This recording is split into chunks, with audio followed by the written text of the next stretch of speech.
FM gold पर पेश है कार्यक्रम किसान की बात।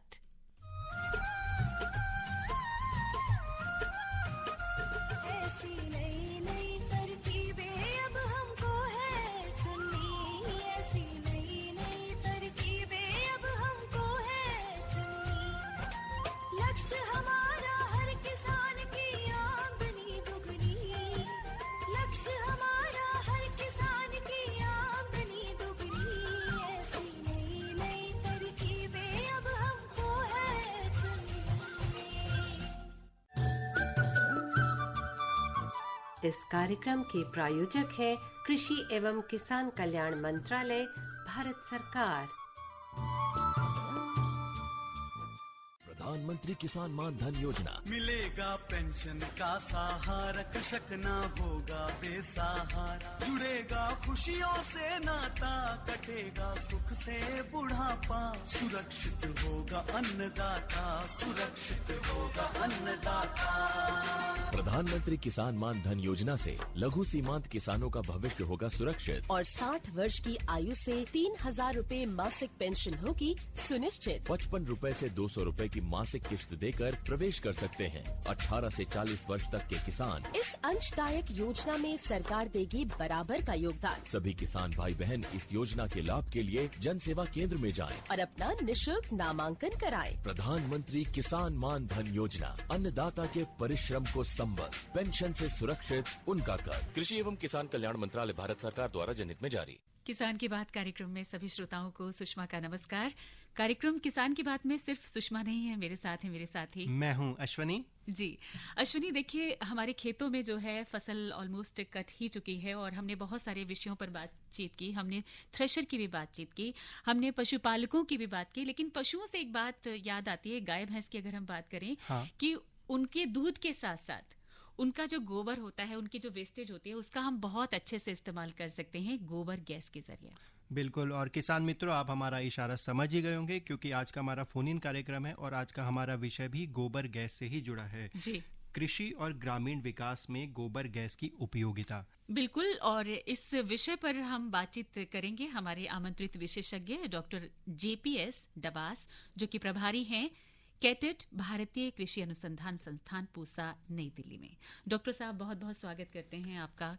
सुषमा जी, आप सभी का बहुत बहुत धन्यवाद मुझे इस मौका देने के लिए। जी डॉक्टर साहब, देखिए हम गोबर गैस की बात करेंगे, जबकि गोबर गैस का जो इस्तेमाल है कई दशकों से होता आ रहा है, 85 साल हो गया, लेकिन आज भी महिलाएं हैं या पुरुष हैं, गोबर गैस का जो प्लांट है वो कम से कम इस्तेमाल करते हैं। महिलाएं सोचती हैं कि बस गोबर का तो उपले बनाओ, बेचो, हो गया काम।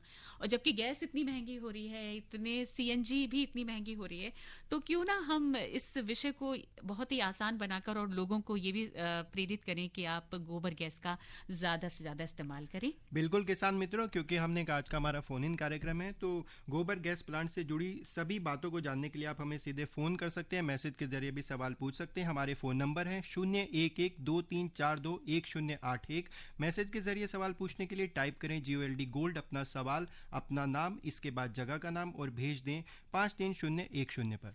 जी, इसके अलावा हमें फोन तो कर ही सकते हैं। और फोन, इससे पहले कि हमारे किसान भाई बहनों का फोन आए, तो हम सबसे पहले डॉक्टर साहब आपसे जानना चाहेंगे कि आखिर है क्या ये गोबर गैस प्लांट, किस तरह से इसका कंस्ट्रक्शन होता है, किस तरह से हमारे किसान भाई बहन इसे लगा सकते हैं और इसका पूरा इस्तेमाल कर सकते हैं। सुषमा जी, आपका सवाल बहुत ही उचित है। जैसे कि आपने पहले चर्चा की कि इस तकनीक का कई सदियों से चल रही है, लेकिन अभी तक ये सही तरह से हर गाँव में पॉपुलर नहीं हो पाई है या पहुंच नहीं पाई है। उसके कई कारण है। सबसे बड़ा कारण है शिक्षा का अभाव, कि हम लोगों को यही नहीं पता कि इस प्लांट से हमें क्या लाभ मिलेगा और यह प्लांट हमारे वातावरण के लिए, हमारे घर के लिए, हमारे देश के लिए, हमारे प्लेनेट के लिए किस प्रकार से उपयोगी है। जी। दूसरी बात ये आती है कि गांव में एक तो जानकारी नहीं है, दूसरा बनाने वाले अच्छे कारीगर की भी कमी है और अच्छे ज्ञान देने वालों की भी कमी है, जिसकी वजह से किसानों को सही जानकारी नहीं मिल पाती। जी। तीसरी बात आती है कि हम इसके पोटेंशियल को समझ ही नहीं पाए, इससे हमें क्या क्या लाभ मिल सकते हैं। अगर इनको पूरा समझें तो हम अपने गांव को स्वावलंबी बनाने में, जो गांधी जी का सपना था कि हमारे गांव भी स्वावलंबी हो, हमारा किसान भी स्वावलंबी हो, तो किसान और गांव को स्वावलंबी बनाने में इसका बहुत ही महत्वपूर्ण योगदान हो सकता है। जी, चलिए डॉक्टर साहब, क्योंकि हमारे किसान मित्र बहुत जागरूक हैं और तो आज के विषय से जुड़ा हुआ ही एक सवाल हमारे पास आ गया है, इसको शामिल कर लेते हैं। ये अलीगढ़ अतरौली से महेश पूछ रहे हैं कि गोबर गैस प्लांट बनवाने के लिए क्या खास मिस्त्री की ज़रूरत होती है या इसे कोई भी सामान्य मिस्त्री बना सकते हैं? अश्विनी जी, कोई भी गोबर गैस प्लांट जो बनाना चाहता है किसान, तो एक खास किस्म के मिस्त्री की आवश्यकता होती है, क्योंकि हर किसान जो मिस्त्री है वो गोबर गैस प्लांट नहीं बना पाएगा। वो बाकी चीज़ तो बना लेगा लेकिन गोबर गैस प्लांट नहीं बना पाएगा। उसका कारण क्या है कि इस प्लांट को एयर टाइट बनाना होता है, न केवल पानी बल्कि हवा भी बाहर नहीं आनी चाहिए। और अगर हवा का अंदर नहीं रुकेगी, गैस अंदर नहीं रुकेगी, तो आपकी गैस लीक कर जाएगी और आपका प्लांट जो बनाने का जो काम था वो बिल्कुल फेल हो जाएगा। तो इसलिए एक बहुत ही कुशल कारीगर से बनवाना बहुत ही आवश्यक है जी। और तभी ये चल पाता है। कौन कौन सी सामग्री या किन किन चीजों का इस्तेमाल होता है? सुषमा जी, जो भी हम कोई भी गांव में बिल्डिंग बनाते हैं, जो सामग्री उसमें चाहिए वो सभी इसमें भी चाहिए। तो उसमें ए ग्रेड ईंटों की आवश्यकता होती है, अच्छी कंक्रीट की आवश्यकता होती है, अच्छी सीमेंट की आवश्यकता होती है और अच्छी जो स्टोन डस्ट है उसकी आवश्यकता होती है। इसके साथ साथ इसको अंदर से पेंट भी किया जाता है और पेंट करने के बाद में कुछ पाइपों का इस्तेमाल होता है जिससे इसके अंदर गोबर अंदर जाएगा, गैस बाहर आएगी। तो इन चीज़ों का प्रयोग होता है और ये आराम से गांव में उपलब्ध है और बाजार में उपलब्ध है, जिनको आप आराम से ले सकते हैं जी। अब सवाल, क्योंकि गोबर गैस प्लांट बनवाने का है, तो बेसिक सवाल ये है डॉक्टर साहब कि कितने पशुधन के जो पशुपालक हैं वो इसको बनवा सकते हैं, यानी कि कम से कम कितने पशु चाहिए हमें गोबर गैस प्लांट बनाने के लिए और तकनीकी रूप से किस तरह का ज्ञान हमें होना चाहिए? आपका सवाल बहुत ही उचित है, लेकिन मैं ये बताना चाहूँगा इसके लिए पशु नहीं बल्कि कोई भी हमारे पास बायो वेस्ट है जी, वो इसके लिए उपयोग किया जा सकता है। इसमें पशुओं के साथ साथ में अगर हमारे पास पक्षी भी पाले हैं तो उनकी बीट भी इस्तेमाल हो सकती है जी। अगर हमने भेड़ बकरी पाली तो उनका भी हम इस्तेमाल कर सकते हैं और जो मानव का मलमूत्र है वो भी इसके अंदर इस्तेमाल हो सकता है। इसके साथ साथ जो किचन का हमारा वेस्ट है, बायो वेस्ट, वो भी इसमें प्रयोग हो सकता है। और फूड प्रोसेसिंग इंडस्ट्री का अगर कोई बायो वेस्ट है तो वो भी इसमें प्रयोग हो सकता है। और इसमें शुगर केन से कई सारी चीज़ें मिलती है, वो भी इसमें प्रयोग हो सकती हैं। तो इसके अंदर बहुत सारी चीज़ें हम यूज़ कर सकते हैं और अगर उनको यूज़ करेंगे तो हमें इससे दो बहुत ही महत्वपूर्ण चीज़ मिलते हैं। एक तो बहुत ही अच्छी गैस मिलती है, साथ साथ में इसकी जो खाद है वो अन्य हर किस्म की खाद से बेहतर होती है।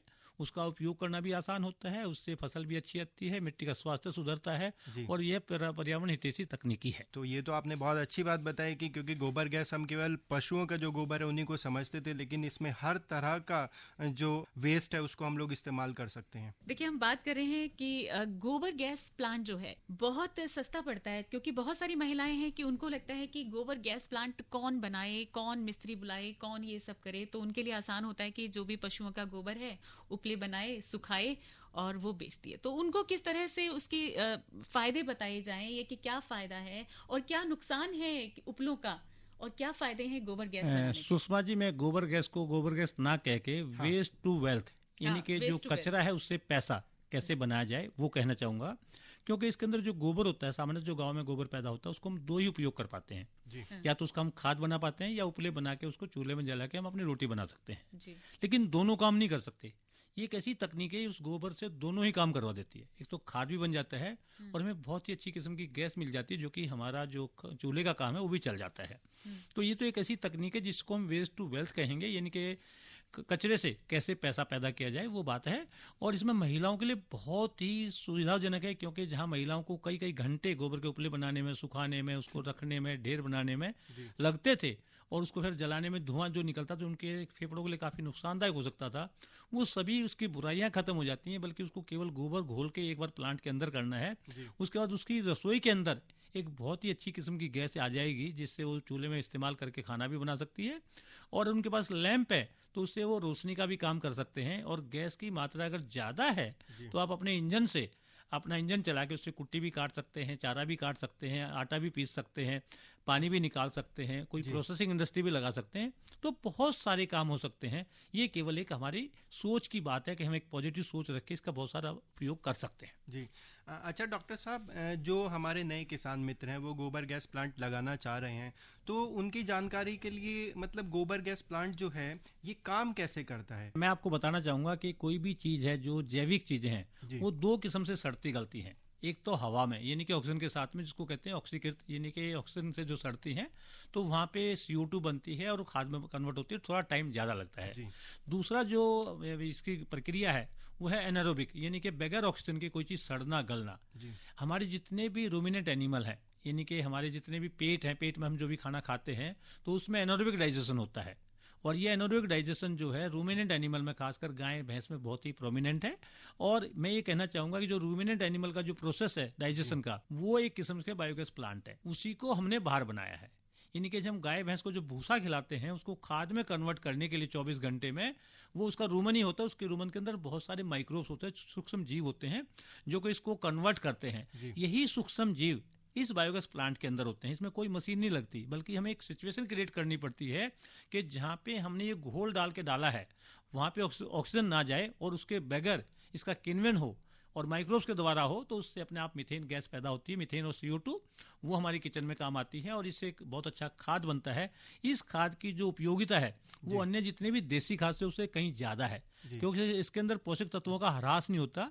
बाकी हम कोई भी खाद खुले में बनाते हैं, चाहे वर्मी कंपोस्ट हो, चाहे हमारी फार्म यार्ड मैन्योर हो, उसमें जो पोषक तत्व हैं, खासकर फसलों के लिए जो पोषक तत्व हैं, उनका ह्रास होता है। ह्रास होने की वजह से उनके अंदर पोषक तत्वों की मात्रा कम हो जाती है, लेकिन इसके अंदर पोषक तत्वों की मात्रा कम नहीं होती, ह्रास बहुत ही कम होता है और पूरी की पूरी बनी रहती है। साथ में इसका खाद जो लिक्विड के तौर में निकलता है, और उस लिक्विड को अगर हम सिंचाई जल में मिला दें तो हम खड़ी फसल में भी लगा सकते हैं, और इससे जो हमारा ट्रॉली भरने का, फैलाने का, खेत में फिर जुताई करने का, वो सारे काम अवॉइड हो सकते हैं। और इसकी जो गैस है वो बहुत ही सुरक्षित गैस है और किचन में इसका बहुत अच्छा प्रयोग हो सकता है।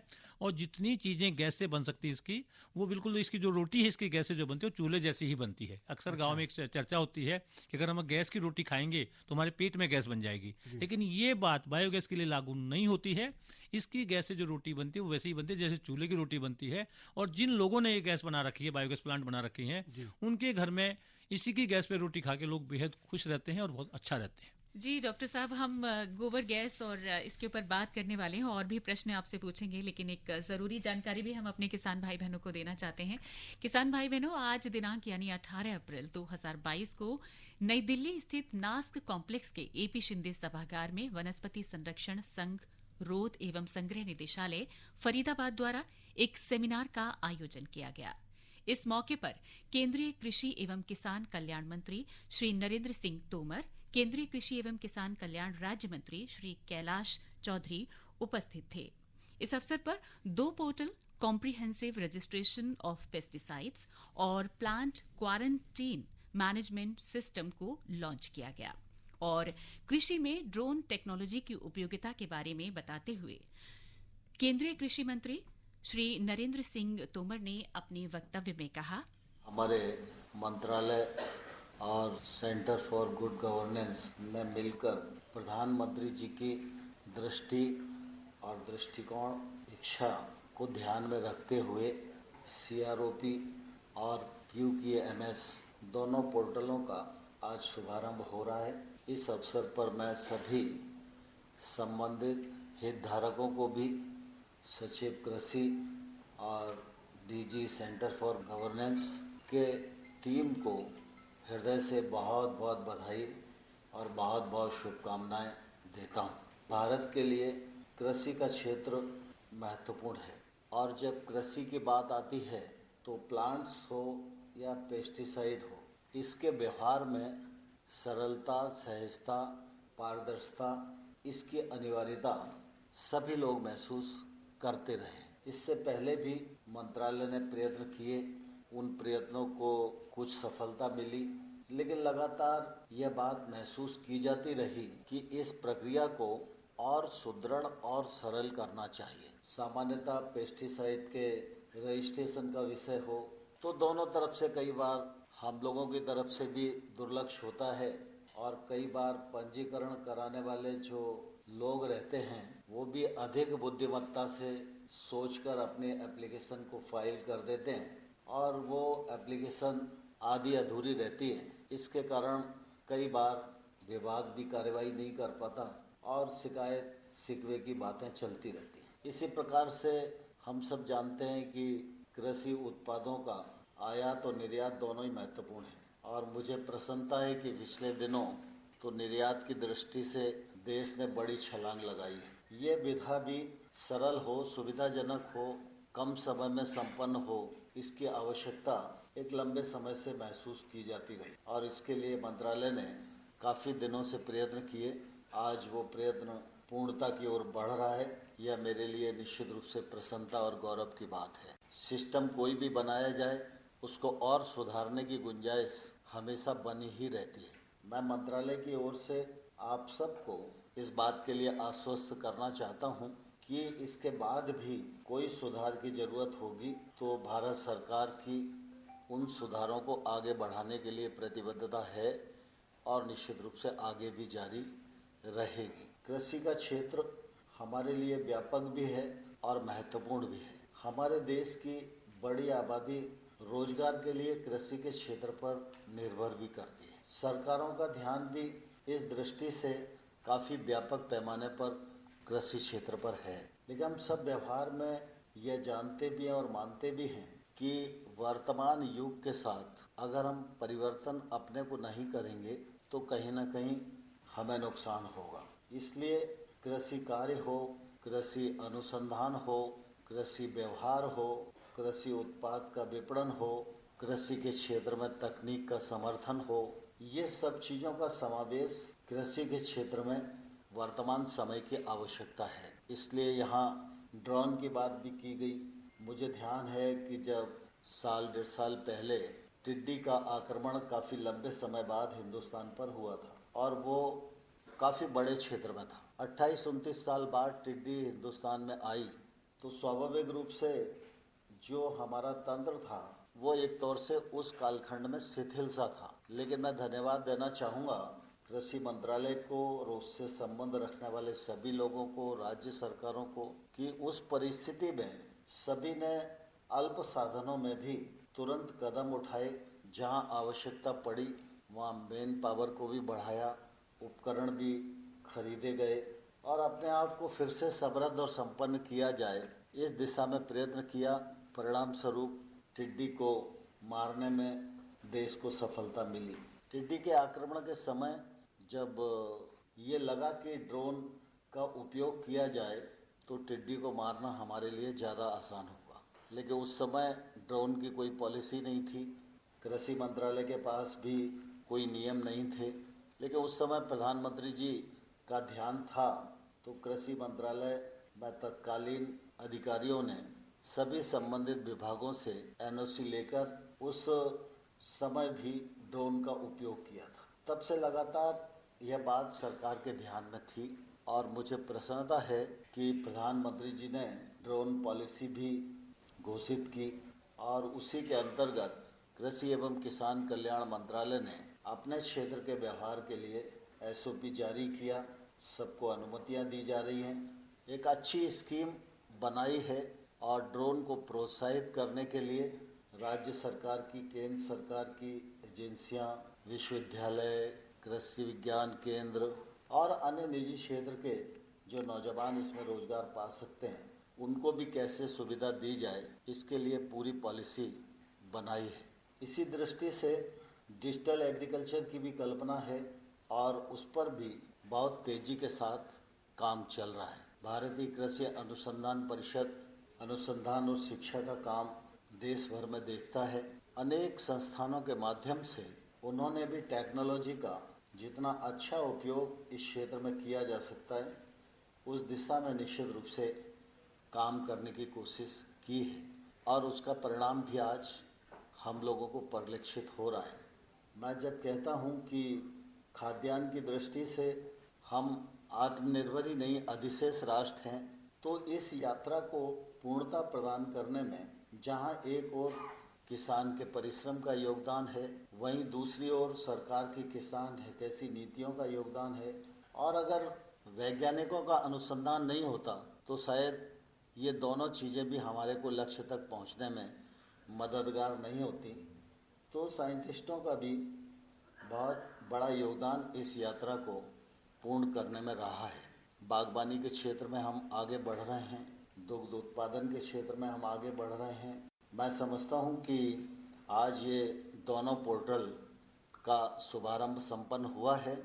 इससे हमारे आयात निर्यात करने वाले बंधुओं को प्लांट क्वारंटाइन की दृष्टि से भी और कीटनाशकों के रजिस्ट्रेशन की दृष्टि से भी काफ़ी हद तक जो देर लगती है या जो शिकायतें रहती हैं या व्यक्तियों के विवेक पर कई बार अधिकार रहता है तो उसके कारण दिक्कत आती है। इन सब चीज़ों से मुक्ति मिलेगी और हम एक अच्छी दिशा में बढ़ सकेंगे। इस अच्छे कार्यक्रम की आयोजना के लिए सभी मंत्रालय के अधिकारियों को हृदय से बहुत बहुत धन्यवाद। अपने वक्तव्य में श्री तोमर ने यह भी कहा कि खाद्यान्न की दृष्टि से हमारा जो देश है आत्मनिर्भर ही नहीं बल्कि अतिशेष है, जिसमें हमारे किसान भाई बहनों का अथक परिश्रम, वैज्ञानिकों की कुशलता और केंद्र सरकार की किसान हितैषी नीतियों का भी योगदान रहा है। कोविड के संकट काल के दौरान भी कृषि क्षेत्र में बुरी तरह से कामकाज सुचारू रूप से चलता रहा और सरकार ने भी किसानों में न्यूनतम समर्थन मूल्य पर उपज खरीदने में कोई कमी नहीं आने दी और हमारा कृषि का जो क्षेत्र है अपना सीना ताने खड़ा रहा और इस क्षेत्र को हम अपनी नीतियों, अनुसंधान, गुणवत्ता, प्रोत्साहन, पारदर्शिता, ईज ऑफ डूइंग बिजनेस से जितना मजबूत करेंगे उतना ही हमारा जो देश है वो ताकतवर होगा। तो ये था वक्तव्य केंद्रीय कृषि मंत्री श्री नरेंद्र सिंह तोमर जी का। और अब हम वापस आते हैं किसान की बात में। तो डॉक्टर साहब, अब ये एक सवाल जहन में आता है कि गोबर प्लांट जो लगाते हैं उसके लिए किन किन बातों का ध्यान रखना होगा, यानी कि उसको कंस्ट्रक्शन करने के लिए कितना एरिया होगा, किन चीज़ों का, तो ये सब भी हम जानना चाहते हैं। सुषमा जी, आपका सवाल बहुत ही अच्छा है। सबसे पहले जब प्लांट लगाते हैं हाँ, तो सबसे पहले जरूरत होती है हमारे पास टोटल कितनी अमाउंट में वेस्ट अवेलेबल है, यानी गोबर अवेलेबल है, क्योंकि जो रिसोर्सेज अवेलेबल हैं उसी के आधार पर हम प्लांट का डिसाइड करेंगे किस साइज का बनना चाहिए जी। दूसरी बात आती है प्लांट जो बनता है तो वो कहाँ बनाए। तीसरी बात आती है कि प्लांट के जो बनाने में किन किन सावधानियों का उपयोग किया जाए और प्लांट को कब बनाया जाए और कैसे बनाया जाए। तो इसमें सबसे पहली बात, जैसे मैंने आपको बताया था, अमाउंट की बात है, तो प्लांट का जो साइज है वो हमेशा क्यूबिक मीटर में होता है। जैसे हम ट्रैक्टर खरीदने जाते हैं तो वहाँ बोलते हैं हॉर्स पावर, ऐसे जो बायोगैस प्लांट का साइज है वो क्यूबिक मीटर में या क्यूबिक फीट में होता है। तो या तो 1 क्यूबिक मीटर का या 200 क्यूबिक मीटर का, 200 क्यूबिक मीटर का, ये डिपेंड करता है कि कितना वेस्ट हमारे पास हर रोज अवेलेबल है, उपलब्ध है, उसके आधार पे। और क्योंकि अगर प्लांट हम सही आकार का बनाएंगे तो उससे गैस भी सही मिलेगी, किसान का खर्चा भी कम होगा, उसको खाद भी अच्छा मिलेगा, उसको लाभ भी अच्छा रहेगा। लेकिन अगर हम प्लांट अंदाजे से बनाएंगे तो कुछ से कई बार खाद गैस कम भी ज़्यादा हो सकती है, खाद भी अच्छा ना मिले, कई सारी दिक्कतें हो सकती हैं। तो इन चीज़ों का ध्यान रखना विशेष तौर पे बहुत ज़रूरी है। जी अच्छा डॉक्टर साहब, इसके साथ साथ अगर हमारे पास गोबर गैस का प्लांट है तो इसके रख रखाव में भी कुछ ज़रूरी बातें हैं जिनका हम ध्यान रख सकते हैं। बिल्कुल अश्विनी जी, आपने बिल्कुल ठीक कहा। जब कोई भी हम चीज़ इस्तेमाल करते हैं, अगर उसका इस्तेमाल सही करते हैं तो उसकी लाइफ भी ज़्यादा होती है, उससे हमें ज़्यादा अच्छी उपयोगिता भी मिलती है, फ़ायदा भी मिलता है। तो उपयोग होना, सही होना बहुत ज़रूरी है। उसके लिए बहुत ज़रूरी आवश्यकता है। जैसे हम साइज़ की बात कर रहे हैं तो साइज़ में डिपेंड करता है। जैसे अगर हम 1 क्यूबिक मीटर की बात करें, छोटा प्लांट की बात करें, तो उसको 25 किलो गोबर और 25 किलो पानी हर रोज़ उसकी आवश्यकता होती है। और अगर हमारे पास हर रोज़ अब उपलब्ध नहीं है तो हमें दूसरे किस्म के बायोगैस प्लांट बनाए जा सकते हैं, जिसको हम बैच टाइप कहते हैं, कि जिस समय अवेलेबल हुआ उस समय बना दिया, डाल दिया और उसके बाद में वो चलता रहा। लेकिन ज़्यादातर किसान भाइयों के जो उपयोगी है वो है रेगुलर टाइप के, यानी कि रोज़ के रोज़ उसके अंदर डालें और बराबर मात्रा में उसको गैस मिलती रहे किसान को, और साथ साथ में खाद मिलता रहे। इसके दो जो तत्व हैं ये बहुत ही महत्वपूर्ण है। खासकर जो खाद है वो गैस से ज़्यादा महत्वपूर्ण किसान के लिए, क्योंकि इसकी खाद जो है उसमें पोषक तत्वों की मात्रा बहुत ही अच्छी होती है और पौधे को 16 से 17 पोषक तत्वों की आवश्यकता होती है। सभी के सभी 17 पोषक तत्व इसके अंदर संतुलित मात्रा में होते हैं। और जब इसका हम प्रयोग करते हैं तो मिट्टी के ऊपर 3 प्रभाव पड़ते हैं। एक तो उसकी भौतिक दशा सुधरती है, उसकी जो बायोलॉजिकल प्रॉपर्टीज हैं यानी कि जैविक गुण हैं उनमें सुधार आता है, और साथ साथ में उसके रासायनिक गुणों में भी सुधार आता है। तो इससे एक किस्म से जमीन में लगातार सुधार होता रहता है और इसको हम कहते हैं वातावरण हितैषी तकनीकी। साथ साथ में जो वातावरण पे प्रतिकूल प्रभाव पड़ता था, जो हमारी ग्लोबल वार्मिंग वाली गैसें हैं, तो वो प्रभाव भी कम हो जाता है, क्योंकि जो भी हमारा वेस्ट सड़ता है कहीं पे भी पानी में या कहीं पे गीली जगह सड़ता है तो वहाँ पे मीथेन गैस उत्पन्न होती है, कार्बन डाइऑक्साइड गैस उत्पन्न होती है, लेकिन वो सारी की सारी वातावरण में जाती है। और जब वातावरण में जाती है तो दोनों ही गैसें ये वातावरण को गर्म करने वाली गैसें हैं। लेकिन अगर मीथेन को हम जला लेते हैं जिससे हमें ऊर्जा मिल जाती है तो मीथेन का जो नुकसान करने वाला प्रभाव है वो 20 गुना कम हो जाता है। और 20 गुना कम होना बहुत अधिक कम हो जाता है। और साथ साथ में हमें जो एनर्जी मिली उसको भी हम कैलकुलेट करें तो हम ये मान के चल सकते हैं इससे ज़्यादा वातावरण हितैषी तकनीकी कोई दूसरी हो ही नहीं सकती। और ये जब हम बात करते हैं ग्रीन एनवायरनमेंट की बात करते हैं या हम ग्रीन विश्व के बारे में सोचते हैं तो उसमें इसका बहुत ही महत्व है और इस तकनीकी को बढ़ावा दिया जाना बहुत ही आवश्यक है। यानी कि मोटी बात ये है कि ये धुआं रहित ईंधन है और इसके साथ साथ वातावरण पर इस पर किसी तरह का दुष्प्रभाव नहीं है। दुष्प्रभाव को कम करता है। जी, वातावरण से मौसम भी बहुत कुछ कह जाता है, तो वातावरण की बात है तो कुछ मौसम की जानकारी भी अपने किसान भाई बहनों को दे दें। आए हैं लेकर मौसम अनुमान, सुन लो भैया देकर ध्यान। अगले 24 घंटों के दौरान सिक्किम, असम, मेघालय, अरुणाचल प्रदेश, केरल, आंतरिक तमिलनाडु और दक्षिण कर्नाटक में हल्की से मध्यम बारिश के साथ 1 या 2 स्थानों पर भारी बारिश हो सकती है। शेष पूर्वोत्तर भारत, दक्षिण मध्य महाराष्ट्र के कुछ हिस्से, उत्तरी आंतरिक कर्नाटक और तेलंगाना और साथ ही दक्षिण छत्तीसगढ़, अंडमान और निकोबार द्वीप समूह, पश्चिमी हिमालय के अलग अलग हिस्सों में हल्की से मध्यम बारिश हो सकती है। और उत्तर भारत की बात करें तो यहाँ पर पंजाब है और साथ ही राजस्थान के कुछ एक हिस्सों में भी गरज के साथ छींटे या फिर हल्की धूल भरी आंधी भी चल सकती है। पंजाब, हरियाणा, दिल्ली, दक्षिण उत्तर प्रदेश, राजस्थान, बिहार, ओडिशा, झारखंड, पश्चिम मध्य प्रदेश और विदर्भ के अलग अलग हिस्सों में भी लू चल सकती है।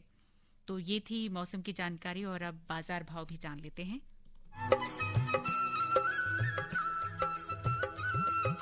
आओ करें अब मंडी की चर्चा, फल सब्जी पर कितना खर्चा। किसान मित्रों, फलों से शुरू करते हैं। अनार का भाव रहा 80 रुपये प्रति किलो, सेब 120 रुपये, केला 18 रुपये, संतरा 55 रुपये, अंगूर 45 रुपये और सफ़ेद आम की बिक्री दर रही 110 रुपये प्रति किलो। सब्जियों में आलू का भाव रहा 10 रुपये प्रति किलो, टमाटर 25 रुपये, बैंगन 22 रुपये, लौकी 15 रुपये, प्याज 18 रुपये और कद्दू 10 रुपये प्रति किलो। तो ये थे आज के बाजार भाव। और अब क्योंकि वक्त भी हमारे पास बहुत कम है डॉक्टर साहब, तो जाते जाते किसान भाई बहनों को क्या संदेश देना चाहेंगे इस प्लांट के बारे में कि वो किस तरह से इसकी मेंटेनेंस को जारी रखें और क्या क्या सावधानियां बहुत जरूरी हैं? मैं तो अपने सभी किसान भाइयों को कहना चाहूंगा कि जिनके पास भी पशु और खेती है वो अपने घर में बायोगैस प्लांट अवश्य बनाएं, क्योंकि इसके बहुत सारे फायदे हैं। इससे एक तो आपको बहुत ही उत्तम किस्म की खाद मिलती है, दूसरा इसके साथ साथ में जो गैस मिलती है इससे आपके बर्तन भी काले नहीं होते हैं और आपका मकान वो भी ठीक रहता है और खाना बनाने में बहुत सुविधा रहती है। महिलाओं का बहुत सारा समय बचता है और इसके साथ साथ में इस चीज से हमारे दूसरे जो रोजगार है उसको भी बढ़ावा मिलता है, क्योंकि बनाने वाले भी इसमें रोजगार की जरूरत पड़ती है। साथ साथ में